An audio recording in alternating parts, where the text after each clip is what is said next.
Hello friends, मैं निदा भास्कर आप सभी लोगों का अपने यूट्यूब चैनल पर स्वागत करती हूँ। पॉलिटिकल साइंस में हम 15 क्वेश्चन कंप्लीट करेंगे और आशा करती हूँ वीडियो आपको पसंद आई और पसंद आए तो लाइक शेयर कमेंट जरूर करिएगा। चैनल पे अगर नए हैं तो सब्सक्राइब कर लें। आने वाले सभी एग्जाम के लिए वेरी इंपॉर्टेंट क्वेश्चन है, TGT, PGT, LT grade, UG NET आदि सभी के लिए। चलिए शुरू करते हैं और फर्स्ट क्वेश्चन पे चलते हैं। वीडियो पसंद आए तो लाइक शेयर जरूर कर दीजिएगा। और फर्स्ट क्वेश्चन है, संघात्मक व्यवस्था को अपनाने वाला प्रथम देश कौन सा है? Bharat, Canada, USA, England. Right option हो जाएगा ऑप्शन सी। ठीक है, यूएसए। देखिए, संघीय व्यवस्था संयुक्त राज्य अमेरिका की एक प्रमुख विशेषता है और विश्व में सबसे पहले संयुक्त राज्य अमेरिका के द्वारा ही इसे अपनाया गया था। ठीक है। और जो है अंग्रेजी उपनिवेश के खिलाफ 13 संघर्षरत क्षेत्रों ने फिलाडेल्फिया सम्मेलन के तहत 1787 ईस्वी में 1787 ईस्वी में जो है यहाँ पे संघीय व्यवस्था का निर्माण किया गया। ठीक है, तो सबसे पहले यूएसए, संयुक्त राज्य अमेरिका। सामाजिक समझौता, सामाजिक समझौता सिद्धांत ने किसके सहयोग में, ठीक है, किसके सहयोग में किसके विकास में सहयोग दिया? आधुनिक सरकार शक्तियों के पृथक्करण, संप्रभुता की अवधारणा या राज्य के तिरोहीकरण।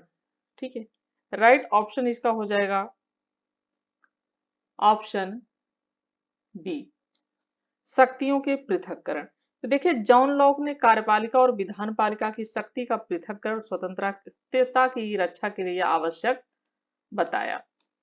ठीक है, और मांटेस्क्यू ने उसे बाद में उन्नत करके शक्तियों के पृथक्करण सिद्धांत की खोज की। किसने? मांटेस्क्यू ने। ठीक है, तो राइट ऑप्शन ऑप्शन बी हो जाएगा। थर्ड क्वेश्चन है, राज्य की उत्पत्ति के सिद्धांत का विश्वास करता है, विकास का सिद्धांत विश्वास करता है समाज विकास के अनेक स्थानों से होकर गुजरा है। राज्य उस मूल पारिवारिक इकाई का प्राकृतिक विकास है जिसमें पुरुषों के आधार पर वंश का पता किया जाता था। सी है, राज्य एक वर्ग के द्वारा दूसरे वर्ग के शोषण से परिलक्षित होता है। और डी है, समझौता राज्य की उत्पत्ति का आधार है। राइट ऑप्शन हो जाएगा ऑप्शन ए। ठीक है, देखिए ऑप्शन यहाँ पे क्या हो जाएगा? ऑप्शन ए हो जाएगा। विकासवादी सिद्धांत के अनुसार, विकासवादी सिद्धांत के अनुसार राज्य विकास की बहुत लंबी प्रक्रिया का क्या है? परिणाम है। ठीक है, और जैसा कि इसके क्रमिक तथा अदृश्य विकास में बहुत सारे घटकों ने भूमिका निभाई है, और जैसे रक्त संबंध, धर्म, बल, अर्थव्यवस्था, राजनीतिक चेतना आदि। तो राइट ऑप्शन हो जाएगा ऑप्शन ए कि समाज विकास के अनेक स्थानों से होकर गुजरा है। नेक्स्ट है, राज्य की उत्पत्ति के दैवी सिद्धांत के अंतर्गत राज्य उपभोग करता है। अबाध शक्तियों का, सीमित शक्तियों का, किसी शक्ति का नहीं, ईश्वर से अधिक शक्तियों का। राइट ऑप्शन हो जाएगा अबाध शक्तियों का। ठीक है, देखिए राज्य की उत्पत्ति का जो दैवी सिद्धांत है सबसे पुराना माना जाता है और इसके अनुसार राज्य की स्थापना स्वयं ईश्वर अथवा किसी अन्य देवी शक्ति के द्वारा होती है। कोई दैवी शक्ति। ठीक है, और इनका कहना है कि ईश्वर द्वारा स्थापना होती है और वही उस पर ईश्वर ही शासन करता है, और जो राजा होता है वो क्या होता है? पृथ्वी पर ईश्वर का अवतार होता है। एक तरीके जैसा हीगल भी कहता है कि राजा पृथ्वी पर ईश्वर का जो है अवतार है। और राज्य का शासन या तो ईश्वर करे या किसी ऐसे शासक द्वारा कराए जिसे ईश्वर का प्रतिनिधि माना जाता है, और ईश्वर स्वयं राजाओं का चयन करता है। ये है दैवी सिद्धांत जो है उत्पत्ति का सिद्धांत। और राजा अपने कार्यों के लिए केवल ईश्वर के प्रति ही जिम्मेदार माना जाता है। ये है दैवी उत्पत्ति का सिद्धांत। अबाध शक्तियों का उपभोग करता है। नेक्स्ट है, निम्नलिखित में से किसने राज्य के विकास को प्रभावित नहीं किया है? रक्त संबंध, धर्म, राजनीतिक चेतना, राजनीतिक दल। राइट ऑप्शन यहाँ पे डी हो जाएगा राजनीतिक दल, क्योंकि राजनीतिक दल ने नहीं प्रभावित किया बल्कि रक्त संबंध, धर्म और व्यवस्था, राजनीतिक चेतना आदि ने इसको जो है बल दिया है। ठीक है, नेक्स्ट है, निम्नलिखित विचारों में से मार्क्स ने हीगल से कौन सा विचार लिया था? वर्ग संघर्ष का सिद्धांत, अतिरिक्त मूल्य का सिद्धांत, द्वंद्वात्मक पद्धति, उपरोक्त में से कोई नहीं। और राइट ऑप्शन हो जाएगा ऑप्शन सी, द्वंद्वात्मक पद्धति। तो मार्क्स ने हीगल से द्वंद्वात्मक पद्धति का विचार लिया है, परंतु मार्क्स ने की प्रेरक शक्ति बदल दी है। उसने इसे आत्मा या विश्वास से अलग करके स्वयं पदार्थ के भीतर स्थापित किया है। जैसा कि वो आत्मा या विश्वात्मा में विश्वास करता है, लेकिन यह इसने पदार्थ के भीतर, ठीक है, इसे पदार्थ के भीतर स्थापित किया है। ठीक है, तो ये अलग है इससे, लेकिन द्वंद्वात्मक पद्धति ग्रहण किया है।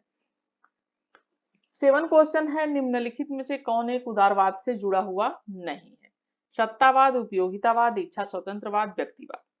राइट ऑप्शन हो जाएगा ऑप्शन ए, सत्तावाद। ठीक है, देखिए उपयोगितावाद, व्यक्तिवाद तथा इच्छा स्वतंत्र तीनों उदारवाद से जुड़े हुए हैं। ठीक है, ये तीनों किससे जुड़े हुए हैं? उदारवाद से। लेकिन ठीक है, उदारवाद से जुड़े हैं। और समकालीन उदारवाद के अंतर्गत जो सिद्धांत व्यक्ति की नकारात्मक स्वतंत्रता पर बल देते हैं। ठीक है, निगेटिव, नकारात्मक। तो जो नकारात्मक स्वतंत्रता बल देते हैं और अहस्तक्षेप की नीति को उचित ठहराते हैं, यानी हस्तक्षेप नहीं करना, अहस्तक्षेप।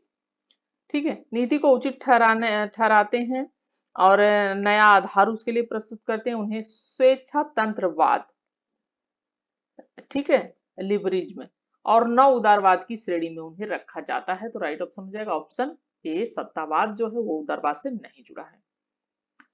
नेक्स्ट है, एक साम्यवादी राज्य समर्थन नहीं करता है मुक्त आर्थिक प्रतियोगिता का, उत्पादन में वितरण के साधनों पर सामाजिक नियंत्रण का, वर्ग संघर्ष का, राज्य की समाप्ति का। और 8 क्वेश्चन हो जाएगा, राइट ऑप्शन सी हो जाएगा वर्ग संघर्ष का। देखिए, साम्यवाद का सिद्धांत 2 स्थितियों की कल्पना करता है। पहला क्या है? संक्रमणकालीन, ठीक है, संक्रमणकालीन,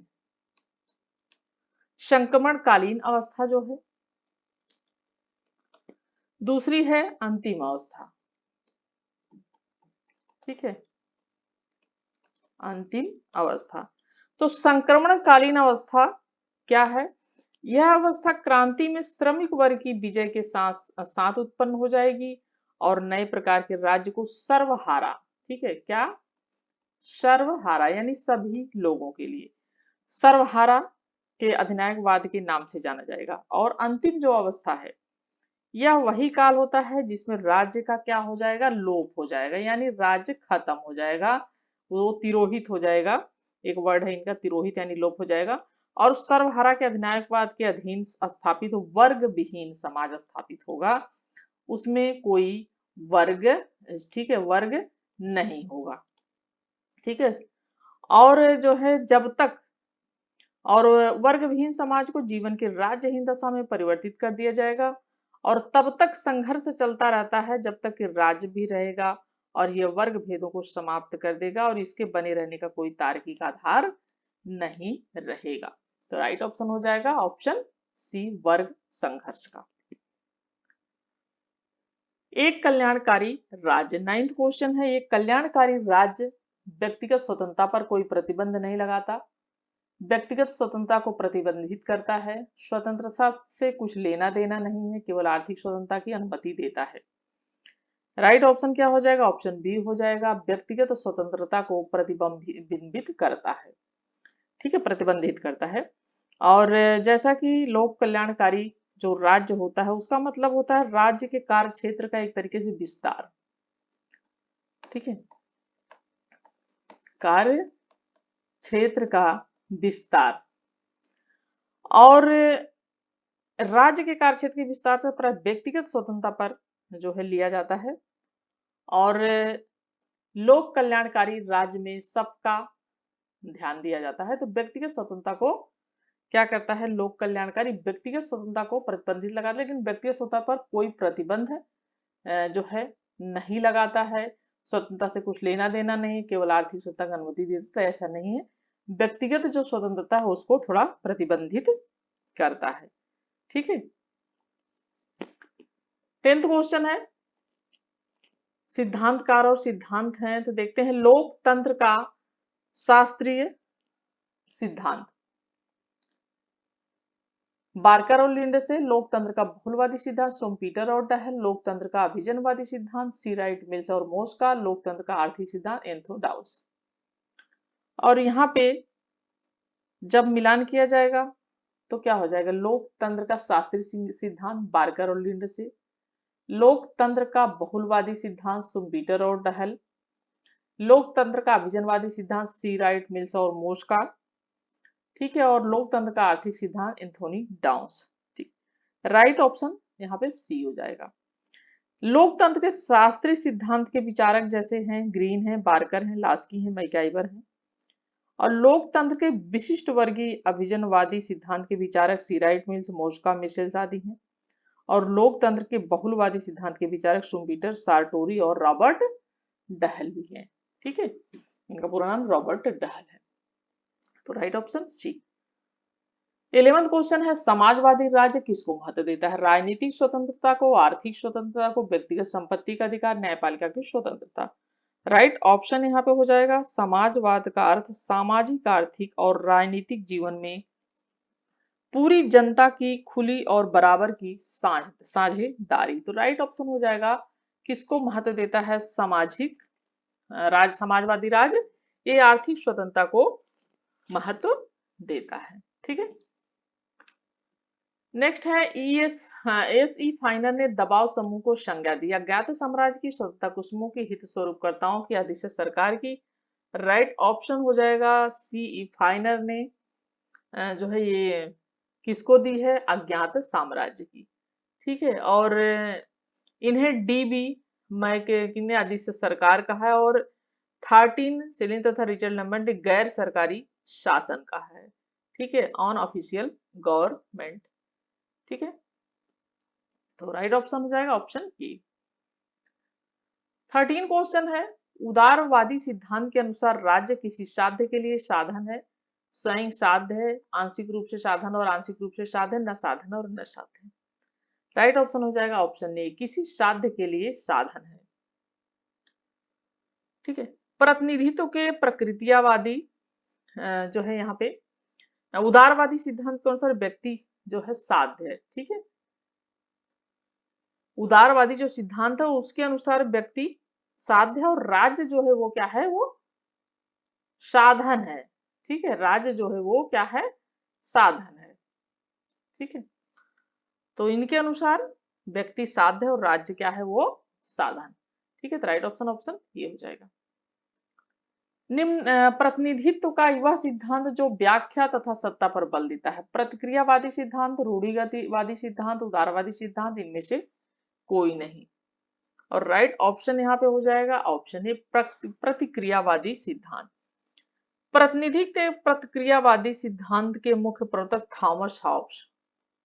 ठीक है, थॉमस हॉब्स और अलेक्जेंडर हैमिल्टन है। ठीक है, अलेक्जेंडर ये है हैमिल्टन। ठीक है, और यह सिद्धांत व्यवस्था और सत्ता की आवश्यकता पर बल देता है। ठीक है, और राइट ऑप्शन जैसा कि प्रतिक्रियावादी सिद्धांत किस पे बल देता है, सत्ता पर ये बल देता है। 15 और लास्ट क्वेश्चन है कि निम्नलिखित में से कौन एक सुमेलित नहीं है, व्यक्तिवाद राज्य का एक आवश्यक बुराई है, राज्य। ठीक है, राज्य एक आवश्यक बुराई है, समाजवाद राज्य एक सकारात्मक भलाई है, और अराजकतावाद राज्य एक बुराई है, और साम्यवाद है राज्य का आदर्श संस्था है। राइट ऑप्शन यहाँ पे हो जाएगा ऑप्शन सी। देखिए, मैंने कई बार आप लोगों को पढ़ाया है कि जो अराजकतावादी हैं वो राज्य को एक अनावश्यक बुराई मानते हैं। ठीक है, क्या मानते हैं, अनावश्यक, यानी उसकी कोई आवश्यकता ही नहीं है, ये अनावश्यक बुराई मानते हैं, क्योंकि ये व्यक्ति को का किसी प्रकार का हित नहीं करते हैं। ये कहते हैं कौन, अराजकतावादी। ठीक है, तो राइट ऑप्शन क्या हो जाएगा ऑप्शन सी। बाकी समाजवादी राज्य को एक सकारात्मक भलाई मानते हैं, व्यक्तिवादी राज्य को आवश्यक बुराई मानते हैं। इनके लिए क्या है कि राज्य बुराई तो है लेकिन क्या है, वह समाज के लिए आवश्यक भी है। और साम्यवाद जो है वह राज्य को एक आदर्श संस्था मानता है। ठीक है, तो ये सभी मानते हैं, लेकिन अराजकतावादी राज्य को एक अनावश्यक बुराई मानते हैं।